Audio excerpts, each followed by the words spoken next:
김경남 문학 채널을 찾아주신 여러분 반갑습니다. 오늘은 김동인 작가의 배따라기를 낭독해 드리겠습니다. 그럼 곧장 낭독을 시작하겠습니다. 낭독과 함께 뜻있는 시간 되십시오. 배따라기 출전 창조구 1921년 2월.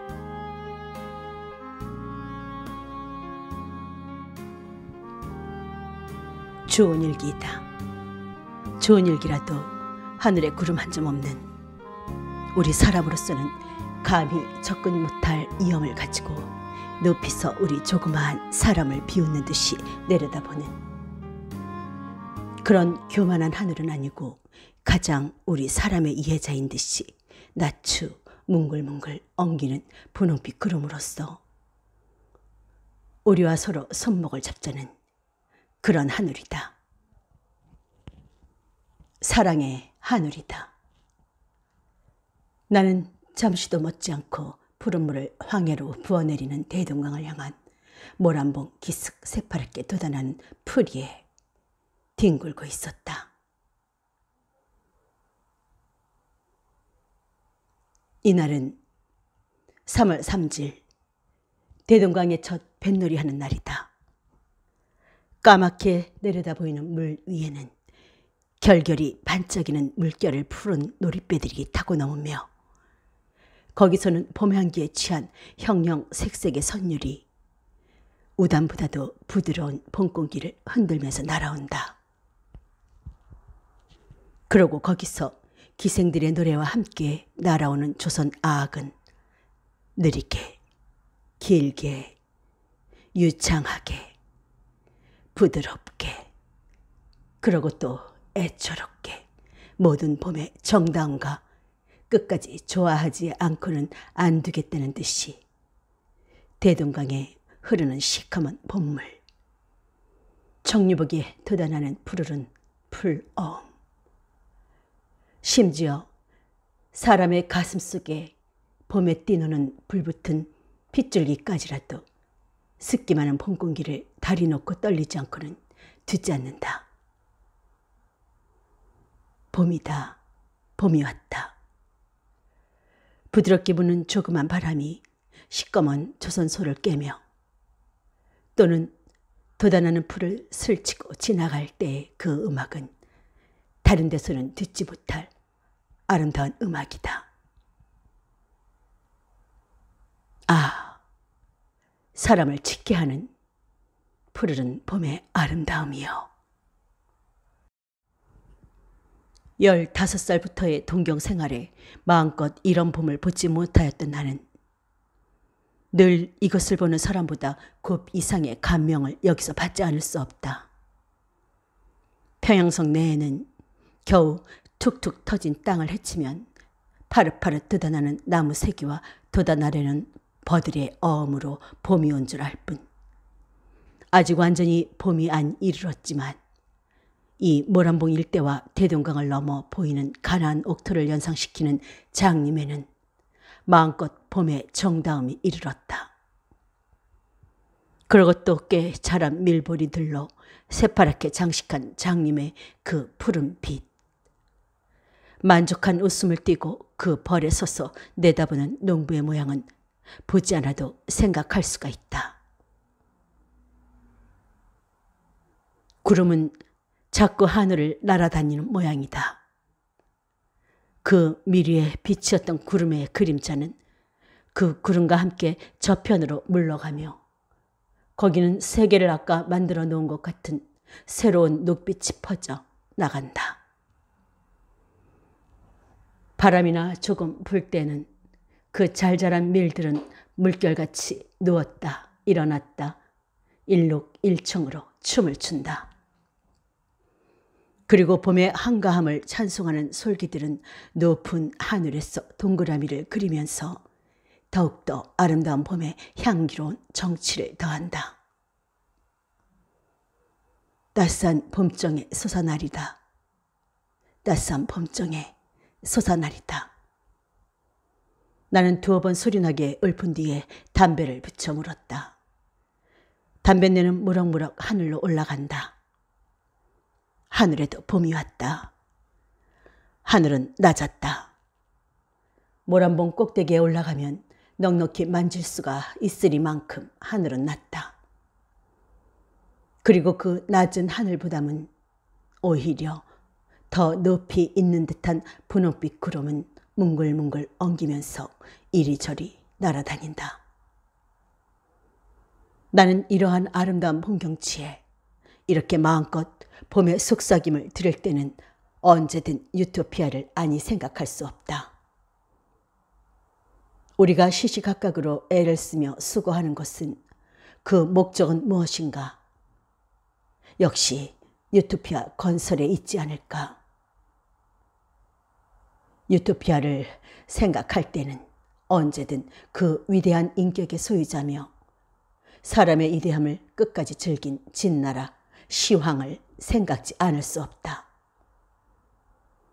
우리가 어찌하면 죽지를 아니할까 하 소년 300을 배에 태워 불사약을 구하려 떠나보내며 예술의 사치를 다하여 아방궁을 지으며 매일 신하 몇천 명과 잔치로서 즐기며 이리하여 여기 한 유토피아를 세우려던 시황은 몇만의 역사가가 어떻다고 욕을 하든 그는 참말로 인생의 향락자이며 역사 이후에 제일 큰 위인이라고 할 수가 있다. 그만한 순전한 용기 있는 사람이 있고야 우리 인류의 역사는 끝이 날지라도 한 사람을 가졌었다고 할 수 있다. 큰 사람이었었다. 하면서 나는 머리를 흔들었다. 이때다. 기자묘 근처에서 무슨 슬픈 음률이 봄 공기를 진동시키며 날아오는 것이 들렸다. 나는 무심코 귀를 기울였다. 영유 뱃다락이다. 그것도 웬만한 광대나 기생은 발꿈치에도 믿지 못하리만큼 그만큼 그 뱃다라기의 주인은 잘 부르는 사람이었다. 비나이다, 비나이다. 산천후토 1월 성신 하나님 전 비나이다. 신락 같은 우리 목숨 살려달라 비나이다. 에이야, 어그여지야. 여기까지 이르렀을 때 저편 아래 물에서 장구 소리와 함께 기생의 노래가 울려오며 뱃다라기는 그만 안 들리게 되었다. 나는 2년 전 한여름을 영유서 지내본 일이 있다. 뱃다라기의 본거장인 영유를 몇 달 있어본 사람은 그 뱃다라기에 대하여 언제든 한 속절없는 애처로움을 깨달을 것이다. 영유, 이름은 모르지만 산에 올라가서 내다보면 아픈 망망한 황해이니 그곳 저녁 때의 경치는 한 번 본 사람은 영구히 잊을 수가 없으리라.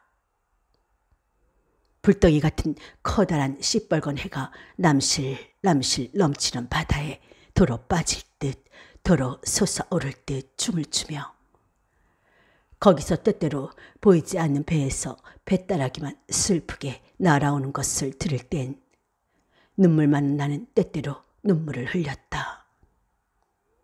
이러보아서 어떤 원의 아내가 자기의 모든 영화를 낡은 신같이 내어 던지고 뱃사람과 정처 없는 물길을 떠났다 함도 믿지 못할 말이랄 수가 없다.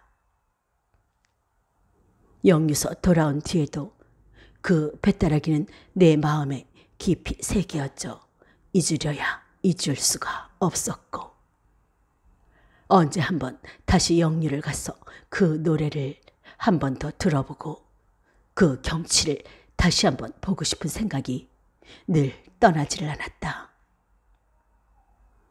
장구 소리와 기생의 노래는 멎고 뱃다라기만 그 슬프게 날아온다. 결결이 부는 바람으로 말미암아 때때로는 들을 수가 없으되 나의 기억과 곡절을 종합하여 들은 뱃다라기는 이 대목이다.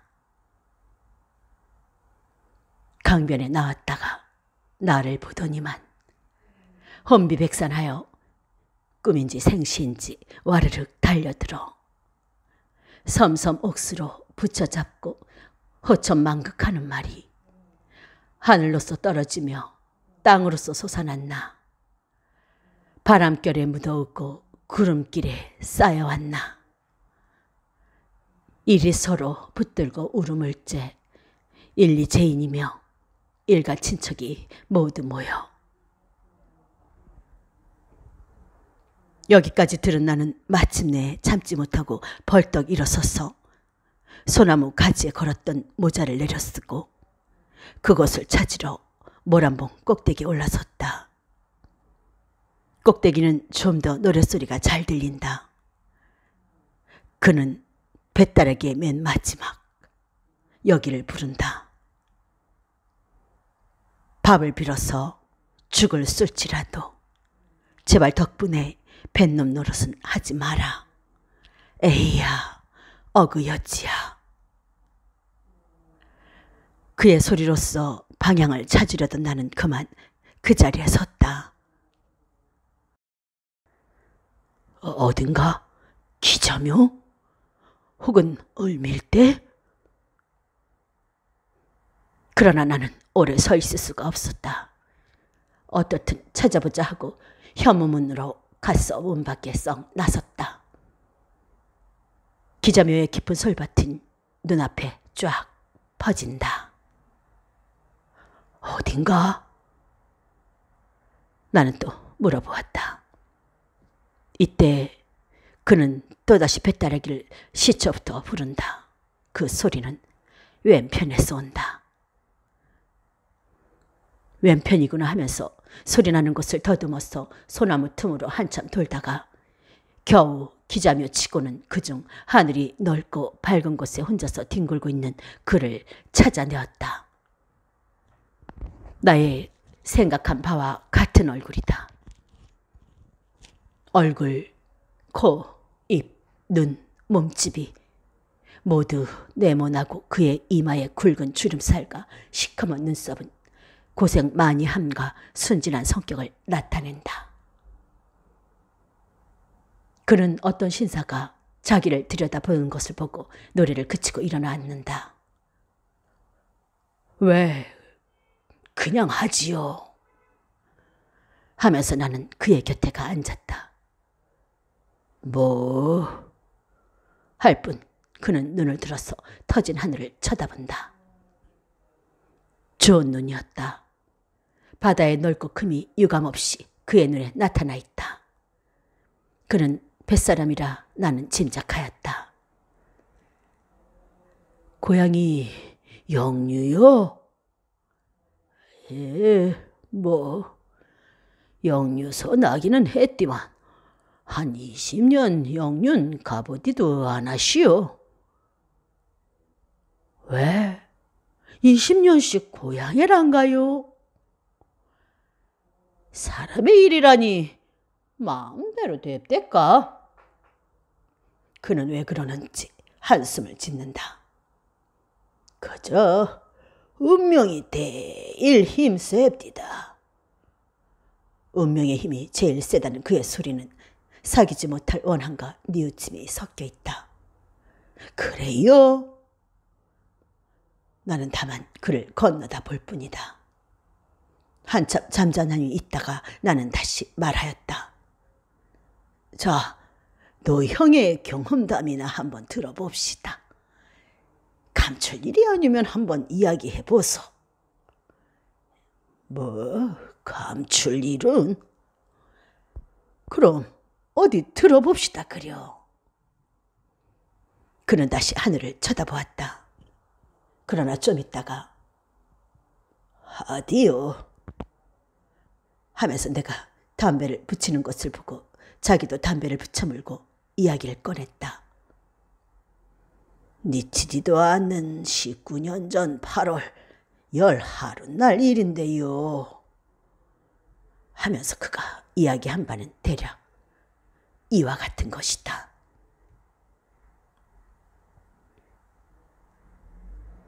그의 살던 마을은 영유 고을서 한 20리 떠나 있는 바다를 향한 조그만 어촌이다.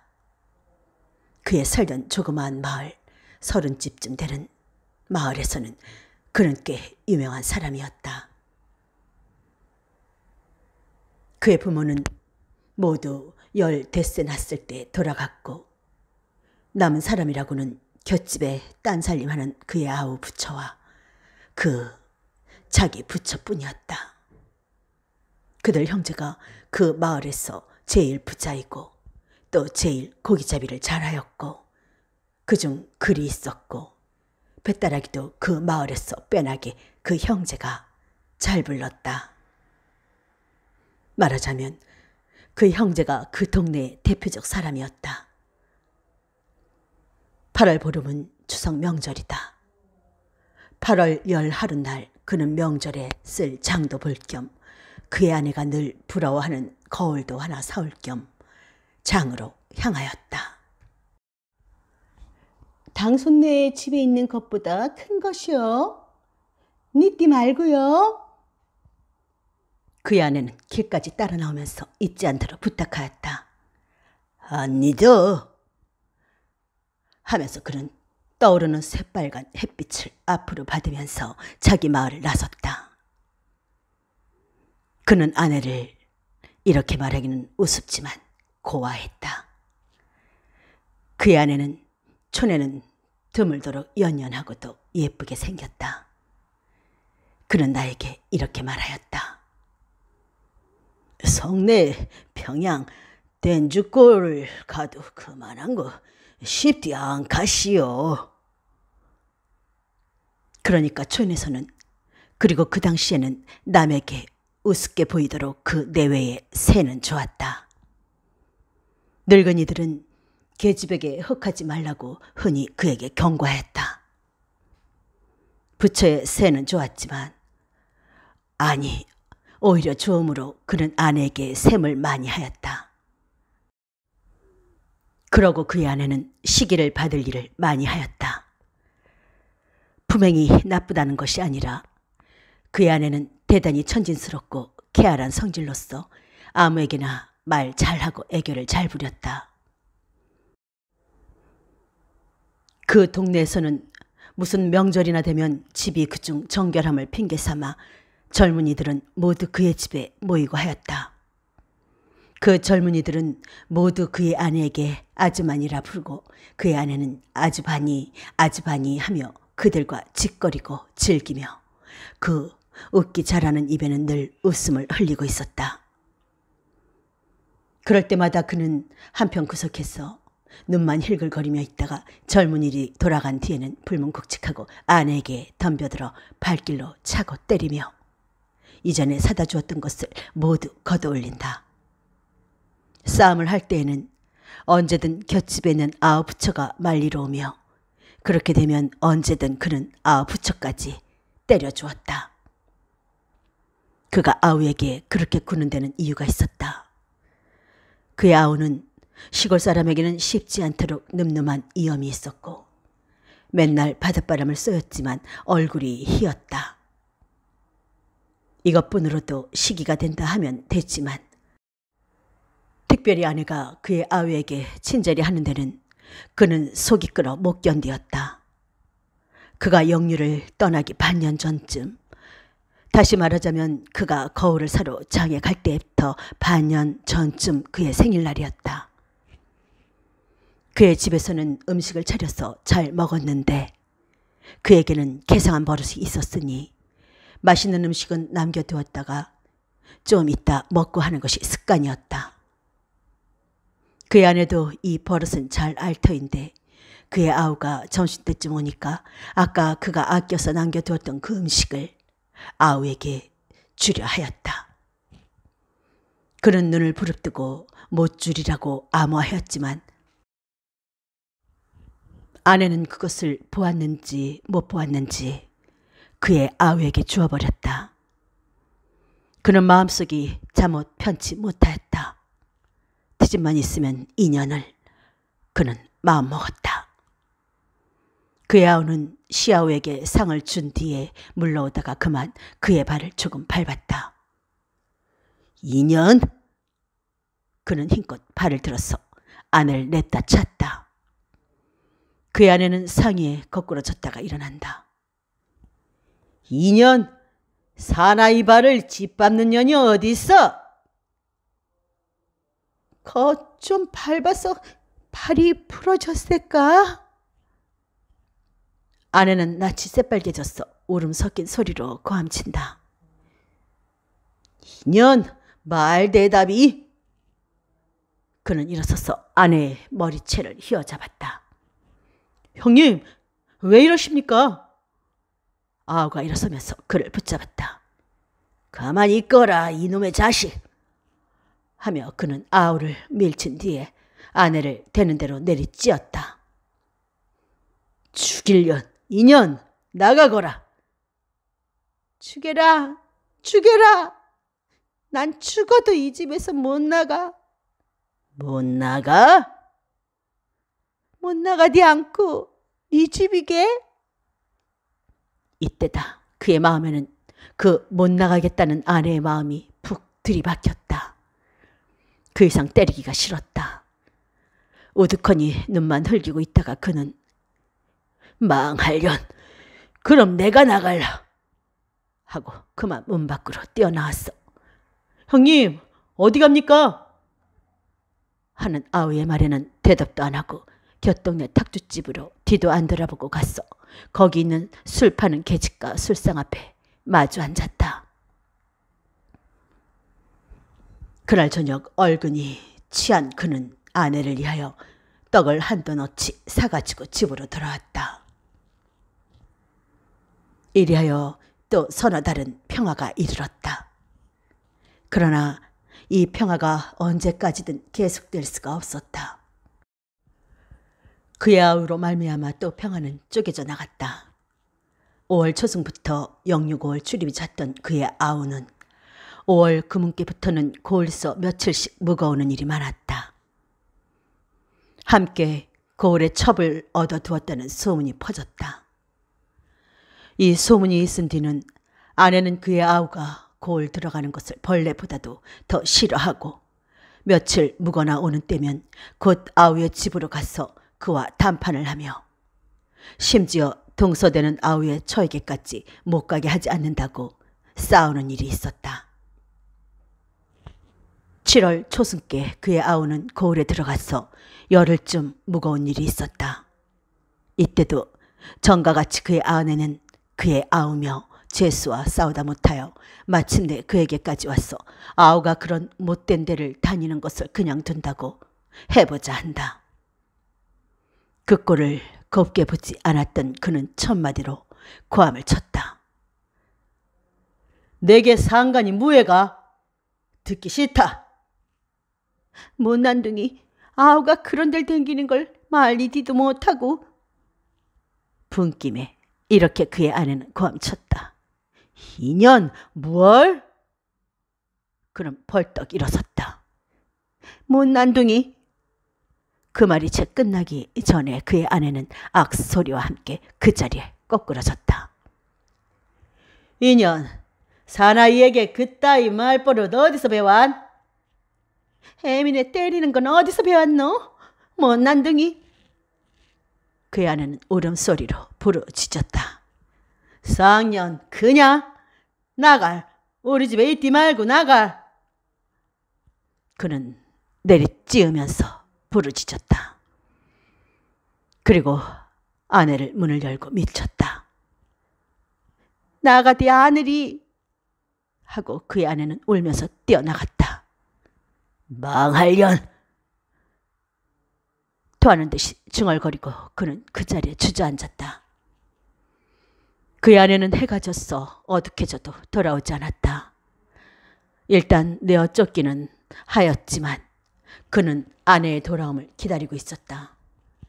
어두워져서도 그는 불도 안 켜고 성이 나서 우들우들 떨면서 아내의 돌아오기만을 기다렸다.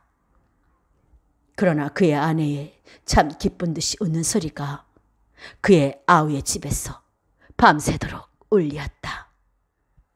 그는 움쩍도 안 하고 그 자리에 앉아서 밤을 새운 뒤에 새벽 동터올 때 아내와 아우를 죽이려고 부엌에 가서 식칼을 가지고 들어와서 문을 벌컥 열었다. 그의 아내로서 만약 근심스러운 얼굴을 하고 그 문 밖에 우두커니 서서 문을 들여다보고 있지 않았다면 그는 아내와 아우를 죽이고야 말았으리라. 그는 아내를 보는 순간 마음에 가득 차는 사랑을 깨달으면서 칼을 내던지고 뛰어나가서 아내의 머리채를 휘어잡고 인연 하면서 들어와서 뺨을 물어뜯으면서 함께 이리저리 자빠져서 뒹굴었다. 그런 이야기를 다 하려면 끝이 없을 때 다만 그의 아내, 그의 아우 세 사람의 삼각관계는 대략 이와 같았다. 각설. 거울은 마침 장애의 마음에 맞는 것이 있었다.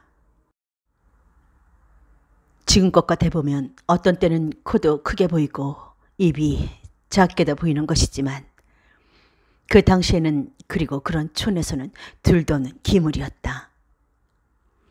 거울을 사가지고 장을 본 뒤에 그는 이 거울을 아내에게 주면 그 기뻐할 모양을 생각하며 새빨간 저녁 햇빛을 받는 넘치는 듯한 바다를 안고 자기 집으로 늘 들러오던 탁주집에도 안 들려서 돌아왔다. 그러나 그가 그의 집 방 안에 들어섰을 때에는 뜻도 않아였던 광경이 그의 눈에 버려 있었다. 방 가운데는 떡상이 있고 그의 아우는 수건이 벗어져서 목 뒤로 늘어지고 저고리 고름이 모두 풀어져 가지고 한편 모퉁이에 서 있고 아내도 머리채가 모두 뒤로 늘어지고 치마가 배꼽 아래 늘어지도록 되어 있으며 그의 아내와 아우는 그를 보고 어찌할 줄을 모르는 듯이 움쩍도 안 하고 서 있었다. 세 사람은 한참 동안 어이가 없어서 서 있었다. 그러나 좀 있다가 마침내 그의 아우가 겨우 말했다. 그놈의 쥐 어디 갔니? 쥐 훌륭한 쥐 잡댔구나. 그는 말을 끝내지도 않고 짐을 벗어던지고 뛰어가서 아우의 멱살을 끌어잡았다. 형님, 정말 쥐가... 쥐? 이놈, 형수하고 그런 쥐 잡는 놈이 어디 있니? 그는 아우를 따귀를 몇 대 때린 뒤에 등을 밀어서 문 밖에 내어 던졌다. 그런 뒤에 이제 자기에게 이를 매를 생각하고 우들우들 떨면서 아래목에 서 있는 아내에게 달려들었다. 이년, 시아우와 그런 쥐 잡는 년이 어디 있어? 그는 아내를 거꾸로 때리고 함부로 내리찌었다. 정말 쥐가... 죽겠다. 이년, 너도 쥐? 죽어라. 그의 팔다리는 함부로 아내의 몸 위에 오르내렸다. 죽겠다. 정말 아까 저근이가 왔기에 떡 먹으라고 내놓았더니. 듣기 싫다. 시아우 붙은 년이 무슨 잔소리를. 정말이야요. 지가 한 마리나. 그냥 지 잡을래다가 쌍년 죽어라. 물에라도 빠대 두걸. 그는 실컷 때린 뒤에 아내도 아우처럼 등을 밀어 내어 쫓았다. 그 뒤에 그의 등으로 고기 배때기에 장사해라 하고 토하였다. 분풀이는 실컷 하였지만 그래도 마음속이 잠옷 편치 못하였다. 그는 아래목으로 가서 바람벽에 의지하고 실실한 사람같이 우두커니 서서 떡상만 들여다보고 있었다. 1시간, 2시간. 서편으로 바다를 향한 마을이라 다른 것보다는 늦게 어둡지만 그래도 술시쯤 되어서는 깜깜하니 어두웠다. 그는 불을 켜려고 바람벽에서 떠나서 성냥을 찾으러 돌아갔다. 성냥은 늘 있던 자리에 있지 않았다. 그래서 여기저기 뒤적이노라니까 어떤 낡은 옷뭉치를 들칠 때에 문득 지소리가 나면서 무엇이 후덕덕 뛰어나온다. 그리하여 저편으로 기어서 도망한다. 역시 쥐됐구나. 그는 조그만 소리로 부르짖었다. 그리고 그만 그 자리에 맥없이 털썩 주저앉았다. 아까 그가 보지 못한 때의 광경이 활동 사진과 같이 그의 머리에 지나갔다. 아우가 집에를 온다. 아우에게 친절한 아내는 떡을 먹으라고 아우에게 떡상을 내놓는다. 그때 어디선가 쥐가 한 마리 뛰어나온다. 둘이서는 쥐를 잡느라고 돌아간다. 한참 성화시키던 쥐는 어느 구석에 숨어버린다. 그들은 쥐를 찾느라고 뒤룩거린다. 그럴 때 그가 집에 들어선 것이다. 쌍년, 좀 있으면 안 들어오리. 그는 억지로 마음먹고 그 자리에 들어 누웠다. 그러나 아내는 밤이 가고 날이 밝기는커녕 해가 중천에 올라도 돌아오질 않았다. 그는 차차 걱정이 나서 찾아보러 나섰다. 아우의 집에도 없었다. 동네를 모두 찾아보아도 본 사람도 없다 했다. 그리하여 낮쯤 한 3살이 내려가서 바닷가에서 겨우 아내를 찾기는 찾았지만 그 아내는 이전 같은 생기로 찬 산 아내가 아니오. 몸은 물에 불어서 곱이나 크게 되고 이전에 늘 웃음을 흘리던 예쁜 입에는 거품을 잔뜩 문 죽은 아내였다. 그는 아내를 얻고 집으로 돌아오기까지 정신이 없었다. 이튿날 간단하게 장사를 하였다. 뒤에 따라오는 아우의 얼굴에는 형님, 이게 웬일이오니까? 하는 듯한 원망이 있었다. 장사를 지낸 이튿날부터 아우는 그 조그만 마을에서 없어졌다. 하루 이틀은 심상히 지냈지만 닷새 엿새가 지나도 아우는 돌아오지 않았다. 그래서 알아보니까 꼭 그의 아우같이 생긴 사람이 5, 6일 전에 맷산자 보따리를 하여진 뒤에 시뻘건 저녁회를 등으로 받고 더벅더벅 동쪽으로 가더라 한다.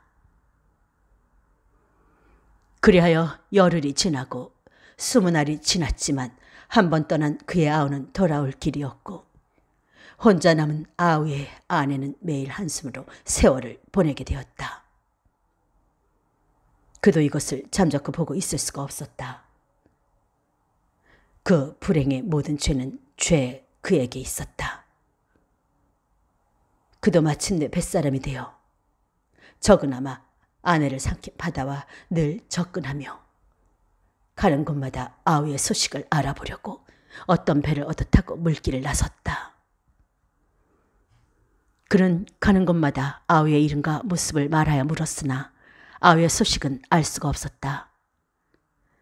이리하여 꿈결같이 10년을 지내서 9년 전 가을 탁탁히 낀 안개를 깨며 연한 바다를 지나가던 그의 배는 몹시 부는 바람으로 말미암아 파선을 하여 벗 몇 사람은 죽고 그는 정신을 잃고 물 위에 떠들고 있었다. 그가 겨우 정신을 차린 때는 밤이었었다. 그리고 어느덧 그는 뭇 위에 올라와 있었고 그를 말리느라고 새빨갛게 피어놓은 불빛으로 자기를 간호하는 아우를 보았다. 그는 이상히도 놀라지도 않고 천연하게 물었다. 너 어떻게 여기 완? 아우는 잠자코 한참 있다가 겨우 대답하였다. 형님, 거저 다 운명이외다. 따뜻한 불기운에 깜빡 잠이 들려다가 그는 화닥닥 깨면서 또 말했다.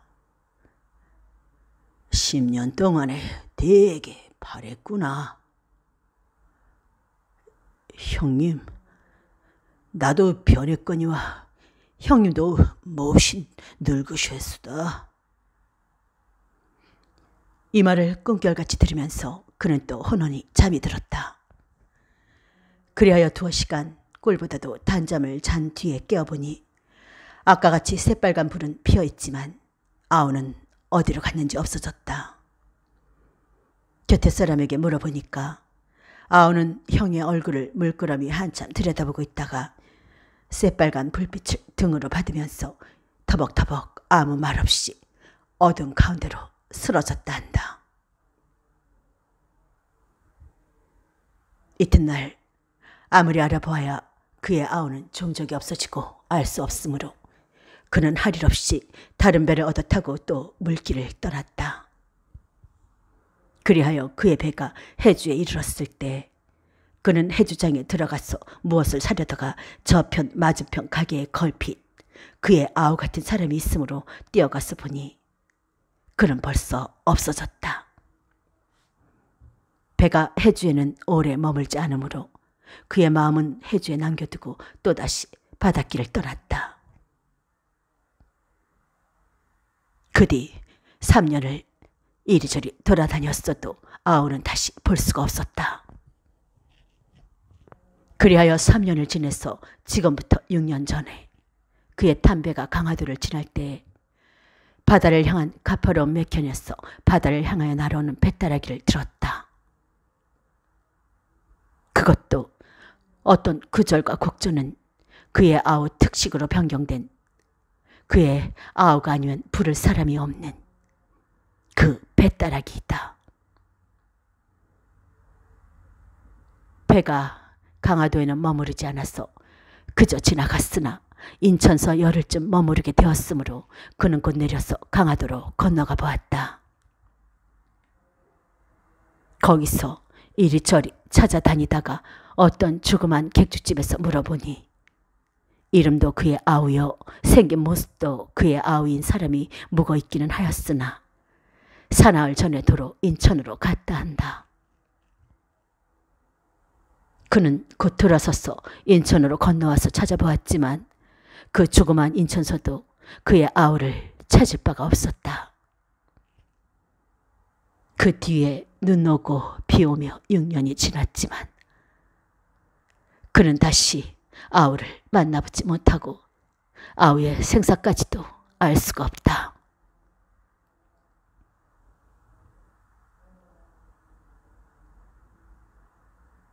말을 끝낸 그의 눈에는 저녁해에 반사하여 몇 방울의 눈물이 반뜩인다.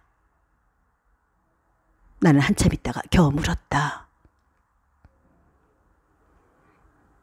노형 괴수는? 모르디요. 20년을 영유는 안 가봤으니까요. 노형은 이제 어디로 갈 테요? 그것도 모르디요. 정터가 있나요? 바람 부는 대로 몰려댕기디요. 그는 다시 한번 나를 위하여 뱃다라기를 불렀다. 아, 그 속에 잠겨있는 사귀지 못할 뉘우침, 바다에 대한 애처로운 그리움. 노래를 끝낸 다음에 그는 일어서서 시뻘건 저녁해를 잔뜩 등으로 받고 더벅더벅 걸어간다. 나는 그를 말릴 힘이 없어서 멀거니 그의 등만 바라보고 앉아 있었다. 그날 밤 집에 돌아와서도 그 뱃다라기와 그의 숙명적 경험담이 귀에 쟁쟁이 울려서 잠을 못 이루고 이튿날 아침 깨어서 조반도 안 먹고 기자마로 뛰어가서 또다시 그를 찾아보았다. 그가 어제 깔고 앉았던 풀은 모두 한편으로 누워서 그가 다녀감을 기념하되 그는 그 근처에 보이지 않았다. 그러나 뱃다라기는 어디선가 쟁쟁이 울렸어. 모든 소나무들을 떨리지 않고는 안 두겠다는 듯이 날아온다. 모란봉이다. 모란봉에 있다. 하고 나는 한숨에 모란봉으로 뛰어갔다. 모란봉에는 사람이 하나도 없다. 부병류에도 없다. 을밀대다. 하고 나는 다시 을밀대로 갔다. 을밀대에서 부병로를 연한 지옥까지 연한 듯한 골짜기에 물 한 방울을 안 세일이라고 빽빽히 난 소나무의 그 모든 잎잎은 떨리는 뱃다라기를 부르고 있지만 그는 여기도 있지 않다. 기자묘에 하늘을 향하여 퍼져나간 그 모든 소나무의 천만의 잎잎도 그 아래쪽 퍼진 천만의 풀들도 모두 그 뱃다라기를 슬프게 부르고 있지만 그는 이 조그만 모란봉 일대에서 찾을 수가 없었다. 강가에 나가서 알아보니 그의 배는 오늘 새벽에 떠났다 한다.